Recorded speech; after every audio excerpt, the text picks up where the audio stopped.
everyone, I'm Sam. My name's Evan. And we're the three college idiots guest hosting the SafeTEA Podcast. I cannot believe they're letting us do this. They have no idea the mistake that. Yeah, I know. I'm about to lay down a diss track on you. So, So today we're getting to talk about moving into college dorms. Kind of perfect for considering. I think move-ins start next week, yeah, they're something coming like up that. pretty quick. Yeah, no. So, the first day you're moving into your new dorm, very exciting, very nerve-wracking. But we're just going to go over all the different things the first time you live in a dorm, what you are to expect during moving day, and everything that follows that. Yeah. So I guess first is so move-in day. Move-in day, I remember it was spread out more for us because it was COVID. We had like 3 weeks of move-in days, but I still remember it was just chaos. Like there was still like you couldn't get a cart to bring stuff in, and so we ended up just carrying. I was on like I was ninth floor, so we ended up just carrying most of our stuff up the stairs because you couldn't get an elevator. I was exhausted. It was a workout, but it was honestly move-in day was probably one of my most memorable days because I mean it was kind of like saying bye to your parents for the first time. Like I'm not gonna see them for a couple months, yada yada. But I don't know how you felt about it, but I was freaking out. Yeah, no, I was devastated. My move-in day was a specific day. I actually went to college a bit earlier because I did a summer course. And so I got to move in without all the crowds, which was very nice. If you want to get a couple credits ahead and also want to move in when it's not too busy, check that out. See if your college does that because I really recommend. Yeah, no, move-in day is crazy. There's a lot of emotions. I feel like colleges kind of try to keep you busy during that time so you don't have to think about, oh yeah, my parents are going to be leaving and I'm going to sleep in a different bed and I'm going to sleep in a room with someone I barely met. Yeah, no, I remember move-in day as a busy, sweaty mess. From moving everything to my dad being upset about having to put together like a cart or a table for me. And then my mom and I trying to get everything in the closet. And I packed everything already on the hangers and threw them in a trash bag so I could already just hang them up, which pro moving hack, by the way, guys. There's one thing I want to say about move-in day, and it is make sure you know about the parking rules. Because a lot of people think that campuses will be lenient on them because, hey, everyone's moving in, you can park anywhere. No, they will have their cops patrolling and ticketing you if you park in the wrong area. I can't remember. I think the biggest thing is if you have friends that go there already, and depending if you're moving on a weekend or whatever, I know there's certain spots you can park in on the weekends, or like it's Friday after 5 until Sunday at 5. You can park in these spots without a parking pass. But and one thing, it was I remember a lot of people always talking about, yeah, I want to bring my car down or whatever. Yeah, whatever. First of all, good luck. If you can find a way to get a car down there, good for you. But it was like my freshman year, it was like $350 a semester for a parking pass. Like if you could swing that, good for you. But honestly, even with the size of campus at IU, I don't know. I put my walking legs on. It's not like you can drive to class anyway. The only reason that you would need is to drive to the store. And when you're living in a dorm, it's not going to matter anyway. Yeah, no, I was honestly thinking more of like getting around. Oh my gosh, during move-in week, I mean, think about it. You got all the parents that have been up since like 5 a.m. They're saying goodbye to their kid, and they are not that happy. And I don't know if you've seen a dad who's been up since 5 a.m. trying to weave his way through traffic. But trying to drive when those are the drivers around, I try to stay off the road when move-in day is happening because a lot of the parents do not know any of the roads. Where I go to college at IU in Bloomington, we got a lot of one-way roads. And I've seen many, many people during move-in day drive the wrong way and almost cause an accident. So, yeah, just make sure you're also following the rules of the road And students, make sure that your parents know what's going on, even though it's a bit hard for you to know what's going on. Personally, I prefer to just get popcorn and find the nearest intersection and watch the fireworks. But yeah. Uh, it's But hard to one look thing that away. everybody talks about too, one question that everybody asks is putting stuff on walls. And I think it depends on where you're at too. I also go to IU, and I in my dorm, the walls were concrete. Like they were like painted cinder blocks. But in my buddy's dorm, they were like drywall. They were like this real like some weird kind of thick drywall. And he was taking using like command hooks and stuff and like all stuff that they say is like, yeah, you that's Oh. what you should use. And they also tell you sometimes not to use those because they damage the walls. Yeah, so we found out that the hard way. Fast forward to the spring, and we're all moving out, and we're kind of his dorm was kind of the place that we always kind of gathered at. It was central location, and so it was kind of middle of everybody. And we were sitting in there and helping them take stuff down or whatever, and we start taking off the command hooks, and every single one the paint went with, and we were like, "Oh no, oh no!" That's going to So be like $900. yeah, we were like, they're just gonna hit us. They're just gonna throw the book at us. They're gonna hit everything they can to our buddy. So naturally, you've got four college dudes sitting in a room trying to figure out this problem. And what we end up, we're kind of Googling stuff, whatever. And they're all like, oh, yeah, just use white toothpaste, whatever. But like his walls were the landlord special. It was like that off eggshell yellow that like you could not find anywhere. So using what we had, one of us had the brilliant idea to go downstairs to the shop and we bought ramen No. and we took the seasoning of the ramen packet and we mixed it with toothpaste and we matched it exactly to the paint and we're put it on the walls and you couldn't even tell. It was a miracle. We left and he never got a charge, so we did not care. For all I know, probably the humidity got above Oh, gets above 80%. It's probably starts smelling like mint in there. But mitten chicken. yeah, but Oh, hey, it worked. It was beautiful. But be careful with command hooks. And I know some dorms say don't take them off. mm-hmm. Don't Yeah. take them off. Just leave them on. Listen, listen, because then they're responsible for it if the paint comes off of it because you didn't do it. But I guess that's one thing to look into to see what they say about command hooks, what to use, whatever. You can't. Some people say that they'll just use safety pins or whatever, or like push pins. Oh, Good luck putting a push pin in a cinder blocks. true, true. That ain't happening. But So, I lesson don't of know. the story: don't put things Lesson. on your wall unless you have toothpaste and ramen, basically. What else?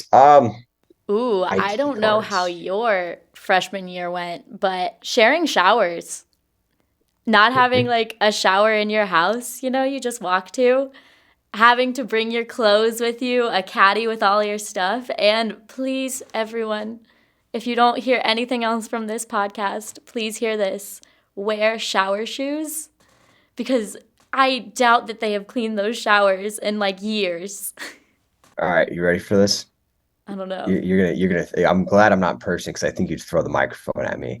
So I was in Forest, so we had like the semi-private ones where like it was like the pods. You walk in, you shut the door, lock the door. There's a toilet, sink, shower, and because it was COVID, it was assigned to specific people. So it was assigned to four of us, and I knew all the dudes, those dudes really well. It was half and half, half girls, half dudes in terms of the floor wings. So we only shared it with dudes. And I don't think I saw they cleaned it daily and we could smell it because it always smelled like bleach. But I don't think I saw a single shower shoe on a single dude on our floor. Oh, ew. Wait, wait. Does that include you? It included me. Oh, ew. Yeah, Ah, I would have thrown a microphone at you. Nasty. yeah, it was gnarly. But I mean, and it didn't really feel gross. Like I never felt like it they were clean.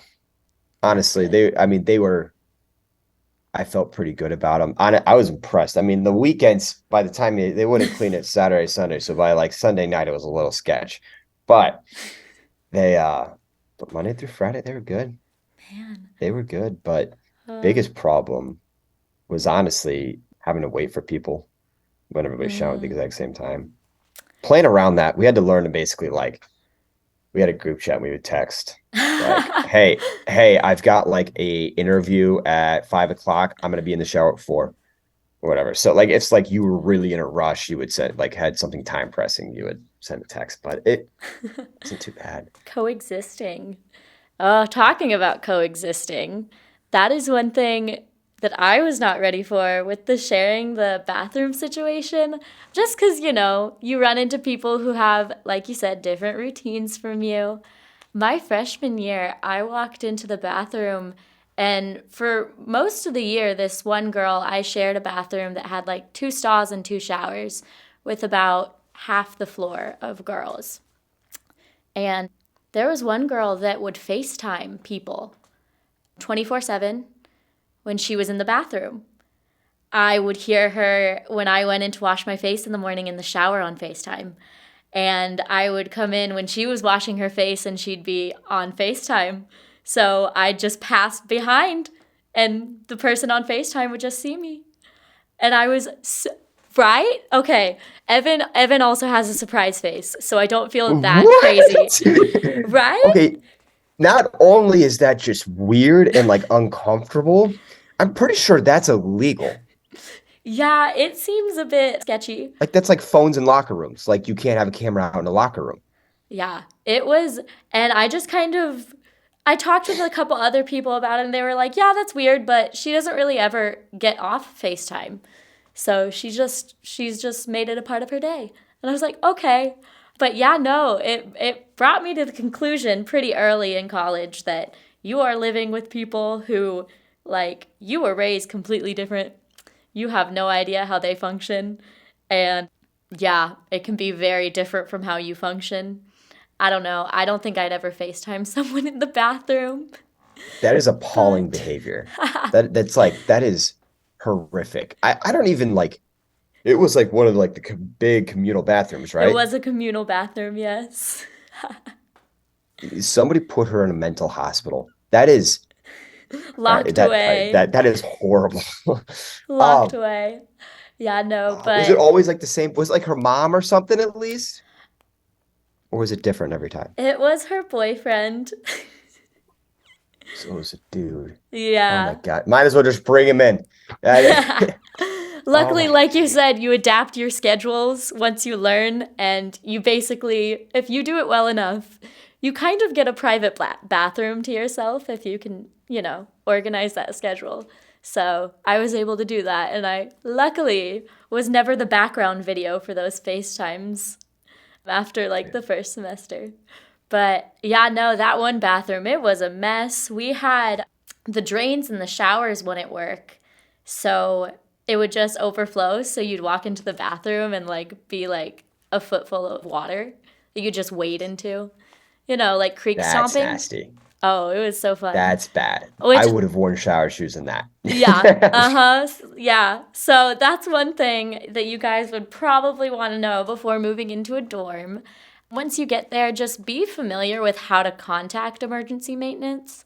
Usually they post it somewhere in a common area in your dorm. I know that our bathrooms and our doors in our dorms actually had the number posted. But yeah, you really don't want to be taking a shower at like 1 a.m. after you got back from a lab or something and the drain just doesn't work. So, yeah, just call them up. Usually they can get there pretty quick, but I know a lot of bathrooms in another dorm on campus had problems with toilet overflowing and backing up, and people wouldn't call. That's horrible. Yeah. Forest had gotten pretty recently renovated. when I lived in it. Like it was not the most newly renovated dorm, but like I want to say like it was renovated in like 2014 or something.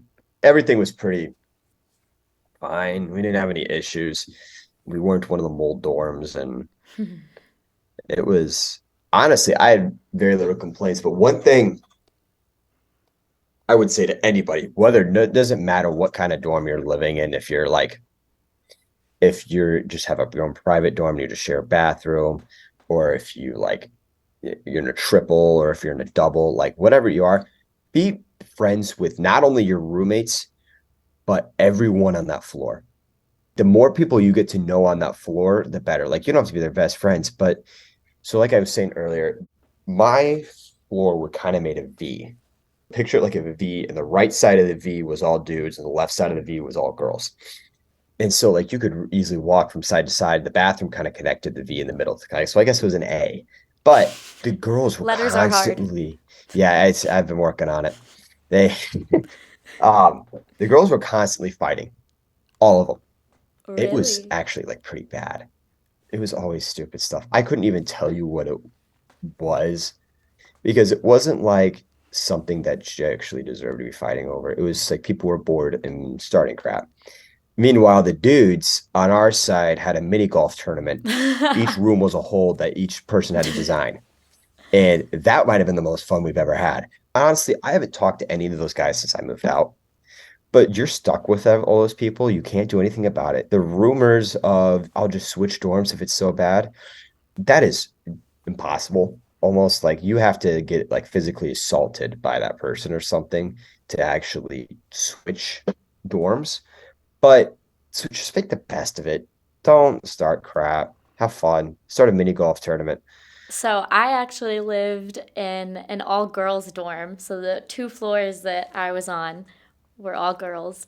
And if any girls are listening, you know that there's like the little cliques and everything. And not everyone gets along all the time. But I will say, as long as you have just that, you went in and you wanted to be friends with people, it goes better, I will say, and it kind of takes the stress out of knowing people on campus cuz at least the people that you live with, you know. So if you want to go out to get food, you can walk with each other to go get food.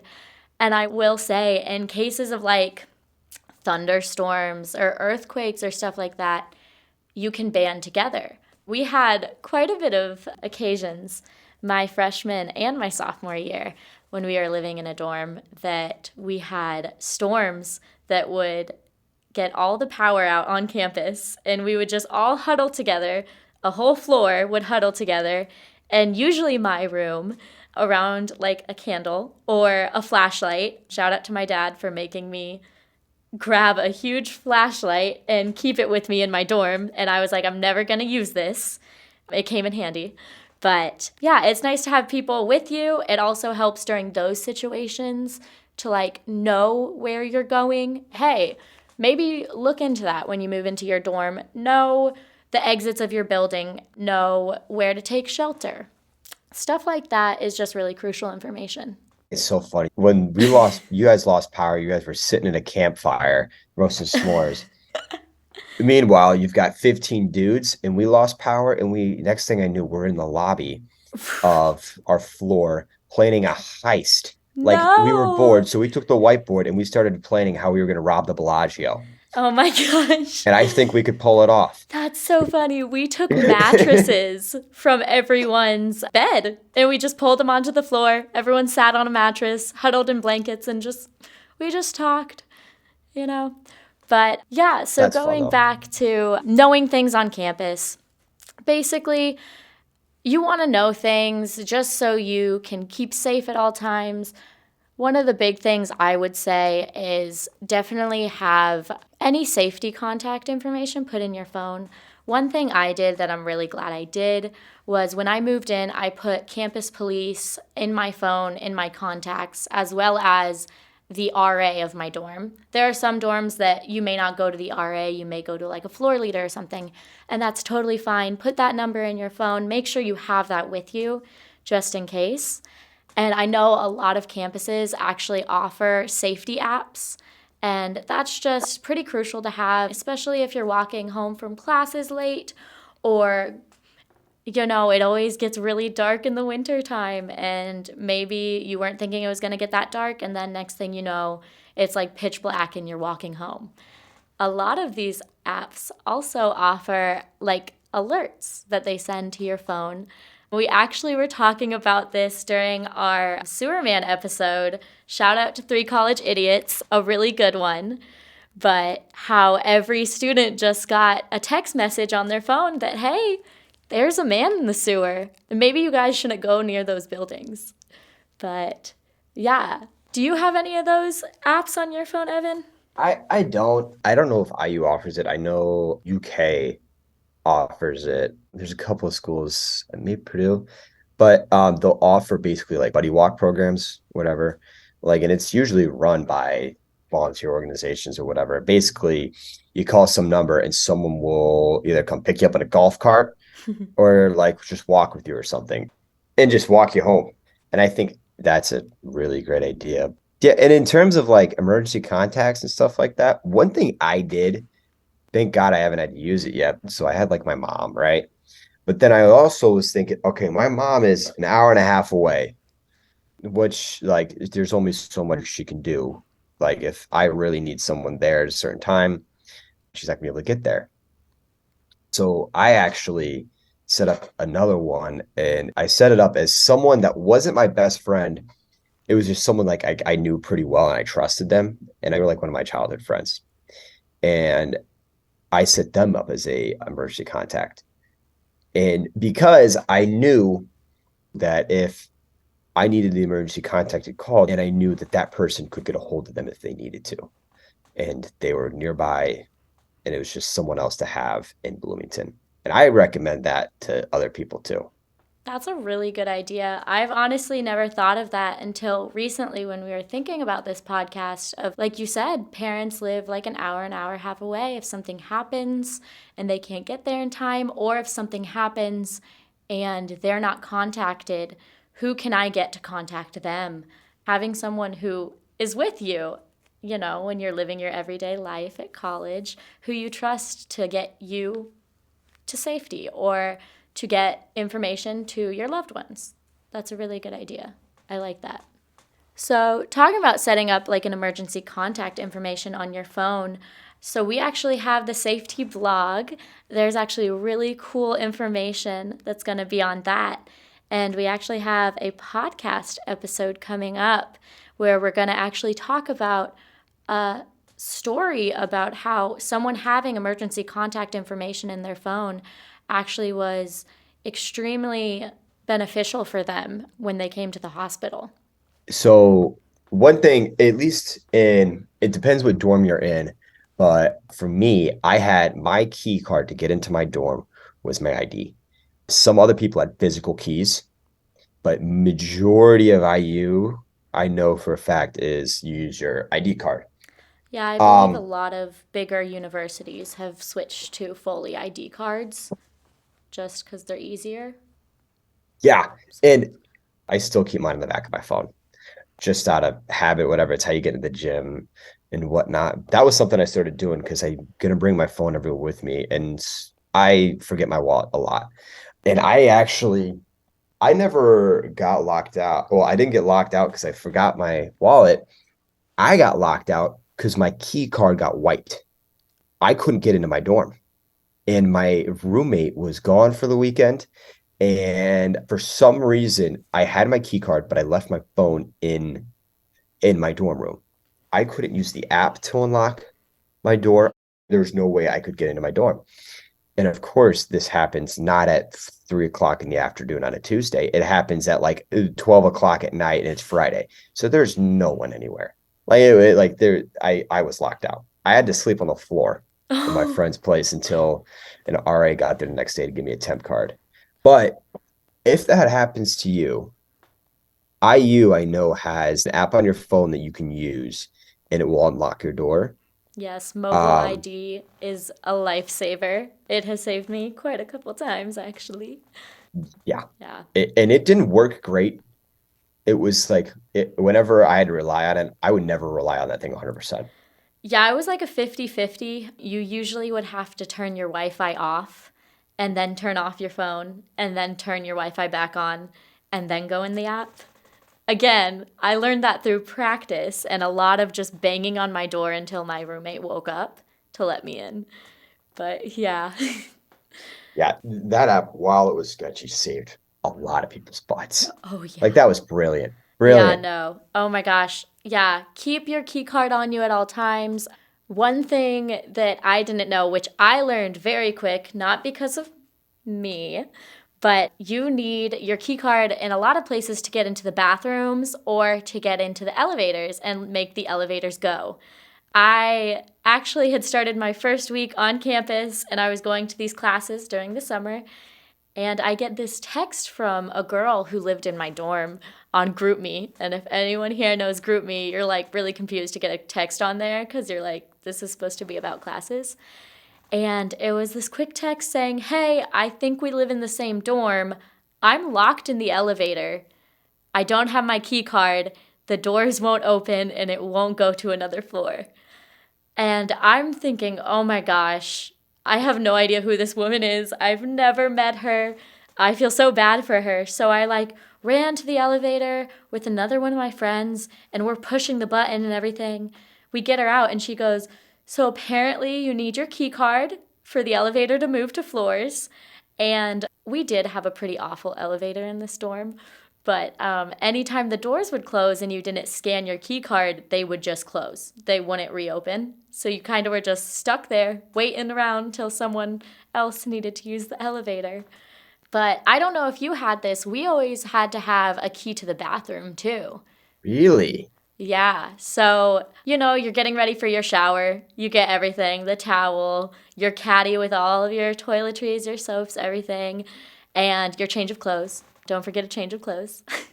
And then the one thing you forget is your key. So you get into the bathroom or something, you don't get into the bathroom, your door is already locked and you're standing in the hallway in a towel, or you take a shower and you realize you forgot all of your clothes and you don't have a key card to get into your room. So that's always really fun to walk through the hallway in a towel. Uh, I can't believe you guys had to tap into your bathroom. We didn't have that. I wonder if it has something to do with like the fact that you had communal bathrooms. yeah, And so like you keep track of who was in there when. And we just had the private pods that they knew who belonged to. I don't know. That's wild. yeah. It was crazy. But I have to say, I'm very glad we had those key cards because we had to use those to get into like any doors into the actual dorm, and I'm sure you did too. A lot of people actually couldn't get into the doors to our dorm even during the day, which I don't know. I think it was different with Forest, right? You could get into the front doors without tapping in, but the elevator was the same. You had to tap to get to your floor. But you could get to the first floor without, like, you could get out without having a key card, but you couldn't get in, which I cannot believe that you could not get out of the elevators. That's got to be a fire hazard or something. Yeah, our Like, elevators. that's bad. It was messed up. I remember it being closed, like, it was actually in repairs for one of the move out days at the end of the year. Everyone was not happy about that. But yeah, no, I am happy about that. The like key story because it makes you think like I don't know who could wander in to the dorm like at any time of the day. We sadly had my freshman year quite a bit of drills where we had intruders. I guess I say drills, but we actually had people who would peer into the windows of my dorm and we had to go like on lockdown multiple times because there were suspicious people trying to get into our dorm, which is We, crazy. yeah, in Forest, it wouldn't be uncommon for someone to follow you in. Oh, And usually what would happen though is, I mean, they're usually homeless and it was usually either pouring rain or it was freezing cold outside. And they would just follow you in. And then there was like a bunch of couches to like the left or the right, depending on which side you were on. And they would go over there and they'd sleep. But like you said, there's definitely been issues, but I had a friend who lived somewhere else and they had problems of getting followed up the elevators Yeah. and to the point where people were trying to open up doors and see which ones were unlocked. They would just go around and see what they could find, or if they could find a maintenance closet. Like they had problems where there was people sleeping in the maintenance closets. Yeah, we had a couple weeks where our kitchens, the kitchens for the floor, we had communal kitchens. They were really nice, but they had to be locked because we Yeah. had people who would get in, probably friends of the people living there, but they would get in and ransack the kitchen and like stole people's cooking utensils that they kept there. Yeah, no, it was pretty scary. Freshman year, I don't think I ever would have told someone who was following me in to like, please don't follow me in. Do you live here? Sophomore year, I feel like I kind of was just a bit more scared. I held a position on campus through their student government, so I was like, I kind of should say something probably. So there were a lot of times that I kind of got on people's bad sides because I'd like turn around and I'd be like, who are you? Do you live here? And they would be like, no, my friend lives here. And I'll be like, okay, let them come get you. Again, I also lived on like girls only floor, and we've had multiple times where people were trying to get in. So I just kept that in my mind. And a lot of the times it was late at night. And if your friend's not going to come get you, then they don't want you to be there late at night. No, it's crazy. We had one story from a move-in day actually where someone let a guy from campus, I think he was a student, they let him in to the floor when people were moving in, and he just tried every door to see which one was unlocked, and one was unlocked, and he went in there, sat on the bed, and just waited for whoever the person was to start moving in. And so, yeah, this girl showed up to move in with her family. You show up with like your mom and dad in tow and little brother forced to carry all this stuff, and just a college student just sitting on your bed waiting for you to be there. That's bad. Yeah. And again, people didn't even know. They were just thinking, hey, this student's moving in. He did not live in the dorm, just wanted to see who was moving in, I guess. But real question, Evan. Yeah. When you are sleeping in your bed and it is 3 a.m. and the fire alarm goes off, do you get up because you're thinking Yeah. it's true? Okay, that's I good. well, it depends. I shouldn't say it depends. Now, how quickly I moved? Nah, I would take my time. I would put my shoes on, my winter coat. I mean, there was one time it was real deal. There was a couple of times that it wasn't just someone had pulled it or something, but we actually had a kitchen catch on fire, and I walked outside and there was smoke, and I'm like, oh, and I knew that there was people who were going to skip it. We started yelling fire, like there's actually a fire. This is real. And then, of course, you see people like get confused and walk out like, oh, shoot. All right, let's go. And of course, we're on the ninth floor. So we're just walking in circles and we're getting dizzy. It's also illegal. If they see you in there or like a fireman sees you in Yes. there, not that the fireman will snitch, but if a cop's in there, uh, it's a ticket. Yes, and even if it's a drill, EMS usually responds on campus and they will have to do a sweep of the building. But if you follow the fire alarms, you don't ignore them, you get out, you're safe no matter what. And even if it's a drill, you're safe. You know what you're doing at least, practicing. Yeah, so when you move in, know how to exit your building. Sadly, there was a case in Kentucky where a college student didn't know how to get out of the building during a fire alarm, and he sadly passed away. And we don't want this happening to anyone else. If you just moved in and you have to run back down to the car for something you left, maybe you forgot your pillow in the car, maybe take a look at the map and take the way down that you're supposed to go for a fire alarm. Just so you got it in your mind. Yeah, I know how exhausting it is. You're laying in bed and it goes off and it's loud and you just want to lay in bed because you just went to like 7 hours of classes that day. But yeah, don't ignore it. Get out of the building. Definitely try to make sure your friends get out of the building. If they're just sitting in the hallway, I know I've had those where I pass them in the hallway and they're studying for a calculus test because I guess calculus means more to them. But yeah, make sure that they follow you out, okay? Hey guys, we're going to switch gears, and I wanted to introduce two guests on our podcast, Clark and Mary Ellen Jacobs. Welcome. Thank you. Thanks for having us. So, Clark, I understand that you had a pretty terrible accident your sophomore year at college. Could you tell us a little bit about what happened? Yeah, so I took a few wrong turns in my sleep one night and rolled on my bed, landed on my head, ended up having a brain drain stroke. And there's a lot more to say about that, but that's what started the whole thing. Wow, I'm sorry to hear you had to go through that. So, after that happened, what was your rehab journey like? Long and difficult and arduous doesn't even begin to cover it. I'm extremely thankful for Shepherd Center because they are absolutely incredible, but it was the most difficult thing that I'll ever do in my life, at least physically and mentally. The whole thing was physical therapy to relearn the most basic things in life, things as basic as walking, talking, and swallowing, because I lost muscle memory to do all those things because the stroke was on my cerebellum, which is where muscle memories are stored. And I had to relearn to do everything all over again from square one. And it was, there aren't words to describe it. Wow, I'm sorry. Do you have any long-lasting effects from that trauma? The lasting effects these days are more minor. As you can probably tell, I still have trouble speaking clearly, and I often talk too fast to where I'm hard to understand. And more prevalently, I have some short-term memory issues and occasionally some fatigue, but not really that bad. And the coordination on the left side of my body is still very impaired. Well, my coordination overall, but especially on my left side, because the stroke was on the right side of my brain.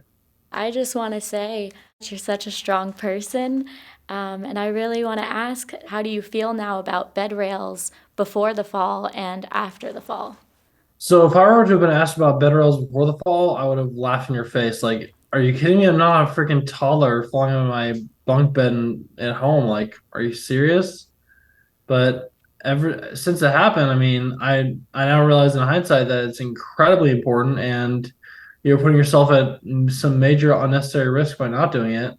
And I hope that people can hear my story and learn without having to have the hindsight perspective. So, were you in a fraternity house? Yes. Was it pretty common for people not to have bed rails? Or was it just kind of a big room of bunk beds with no bed rails? Bed rails were unheard of on the whole campus, probably in the whole country, honestly. Yeah, no, I just want to say if I was starting college, I would have also just laughed it off. But after hearing your story, I kind of feel like having a bed rail is so vital. And just wanting to ask Mary Ellen, why do you believe having a rail is so vital? Well, I think as an adult and as a Clark kind of jokingly calls me his helicopter mom, but I think all moms are a little bit of a helicopter mom because we love our kids. I think that parents and adults are more aware of dangerous circumstances than college students are. As much as we think a 18-year-old is a quote adult, the brain doesn't even really have the capacity to recognize danger till about 25. It's the development of your prefrontal cortex, and it does not happen until about 25 years old. So when you tell a young college student who's going off to campus for the first time that they need a safety rail, they, much like Clark said, they think, oh, well, I'm not a toddler, or I'm not going to fall out of my bed. And of course, no one thinks they're going to fall out of their bed. Clark slept a whole year in the residence hall in an upper bunk and never had a single problem. And I always say, my son didn't fall out of his bed until he did. And tragically, the first time he fell out of his bed, he fell 7 feet onto his head and almost died from it. I think that when I see beds without safety rails, I am reminded that I feel like it's the college, it's their product, right? It's not like you're dragging your bed off to college. They are providing a bed. That bed is unsafe, in my humble opinion. And I think anybody that kind of thinks about it for a minute would realize that sleeping 6 to 7 feet off the ground in a narrow bed is probably not the best idea we've come up with. And if a $40, $50, well, maybe even $100 safety rail can save your life or even prevent serious injury, it's certainly worth it. And I think that down the line, I'm hoping that maybe some of these manufacturers will come up with a really cool safety rail. Maybe it's a rail that holds a laptop and charges a phone and has a night light on the bottom where you can see when you're crawling down the steps to go to the bathroom. And they could do something to make it safe and cool. And I think a lot of college students would probably be grateful for the extra storage space. Yeah, no, that's a great idea. Honestly, if I had money like Shark Tank, I'd invest in that right now. On that topic, when you're a 18-year-old person sleeping in a bed, you don't think about that sort of thing, but in reality, the only difference between you sleeping in a lofted bed and like a little kid sleeping in a bunk bed is that it takes less turns in your sleep in the wrong direction for you to fall out. Because when you're asleep, you can't consciously think, "Oh, well, I'm not going to roll out." No, you're just doing what your body does in your sleep. Yeah, and on top of that, a child in a twin bed doesn't take up a lot of space, but you put someone Clark size in a twin bed and yeah, one flip and he's out. Very true. So, Mary Ellen, I just wanted to ask, are bunk bed and loft bed falls very common?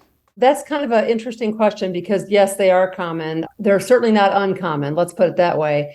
When this first happened to Clark, I started doing some research, asking myself that very question, and came across a statistic from ER data. Between the ages of 4 and 21, there are 71,000 accidents a year bad enough to go to the ER. Now, those include things besides falls, slips from ladders, falling between the bed and the wall. But you never seem to see it anywhere. Even when there were serious accidents and death, I found out after Clark's accident that there was a young man named Brian Yates that died on the campus of Georgia Tech in 1982 from the exact same kind of fall.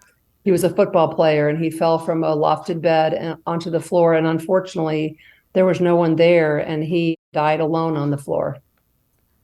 That's horrible. That's horrible. I know I'm trying to remember what IU has because my freshman year was COVID and we weren't even allowed to loft beds. It wasn't an option. There was no lofting or bunking beds. And I don't really know if I ever saw anybody who did, at least in force. Sam, I don't know if you know anybody who had a lofted bed if they had bed rails. I know quite a couple people who lofted their beds. I was the year after, so luckily a couple COVID restrictions were lifted. But yeah, no, I know quite a couple people who lofted their beds just to give them more space in their dorm. And almost every time I saw them, they did not have the rails on. Yeah. Which is just so crazy, which, Mary Ellen, you were talking about the story of yet another person on a college campus. Do colleges report this data? And if they don't, why don't they? Well, they don't report the data mainly because they're not required to. So we're actually working on a U.S. bill right now that's in the Congress and the Senate as of last week. It's called the Corey College Safety Act, and we are trying to change that current system where colleges and universities will be required to record and report any accident or incident on campus that causes serious injury or death. And we feel like those numbers are going to point back to things that we can improve in college safety. We feel like injury prevention people and researchers will be able to use the data to make the campuses safer. And like you guys know from being in college, if you don't have data, it didn't happen. My late colleague, Nanette Hausman, who helped me form the College Safety Coalition, she used to say we have a data desert. And that's a good way to describe it. There's a portion of the population, 18 to 25, that we don't have a lot of safety data on. And I think that once we have some of these numbers, we're going to see some changes. Yeah. Oh my gosh, I commend you guys for doing that. And I would love to see what good comes from that. That's a really cool idea for just a bill in general. I mean, that'll definitely give a lot of information, just not only on the topic of bunk beds, but everything. I think that's a great idea. So, Mary Ellen, is there anything that we can do to get more involved in the cause? Actually, you can. I'm starting a campaign right now as we speak. We just got the House bill numbers and the Senate bill numbers last week. So I'm putting together some social media to get people to report to their congressmen and their senators to support this bill. And in fact, Nanette Hausman, the woman I mentioned earlier, her literal last wish was that this bill be made law. Her son's name is Corey, and that's who the Corey Safety Act is named for. She said, I don't want people having a memorial service for me. I want people to call their congressman and get this bill passed.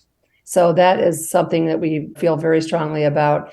And to get information on the bill, you can go to see what we're doing with the College Safety Coalition, the collegesafetycoalition.net. If you want to visit our website and find out more about safety rail advocacy and what you can do on your own campus, go to railagainstthedanger.org. Awesome. Also, especially this time of year with students headed back to college, there's a website called college911.net that was created by Nanette Hausman in honor and memory of her son, Corey. And it has just really great information on there about how you can program your phone. There's a medical safety checklist that shows what can be done for parents and students. In fact, there's two lists. There's a list for parents and a list for students. And it shows you exactly what you can do to make your semester and your year the safest possible. Mary Ellen, Clark, thank you guys so much for joining us on our podcast today. It's been really great to have you guys. And this information has been really, really helpful. I'm excited to see what you guys do. Thank you so much, Evan and Sam. We appreciate you having us on. Yeah, thanks for having us, y'all. Thank you guys for listening to the podcast. Please stay tuned for new episodes from SafeTEA and 3 College Idiots coming soon. Again, my name is Evan. I'm Sam. Have a good one. SafeTEA is brought to you by Rachel's First Week. Executive producer, Dr. Angie Feege. Sound engineer, Ben Vaughter. And a very special thanks to American Medical Response, NASCAR, and Healthcare Initiatives for their financial support of this podcast. Visit us on Facebook, Snapchat, Instagram, and Twitter at #Rachel's First Week. Don't forget the A in Rachel, spelled RACHAEL. We want to hear from you, so contact us at rachelsfirstweek.org. Don't forget to subscribe now so you don't miss a single episode of SafeTEA.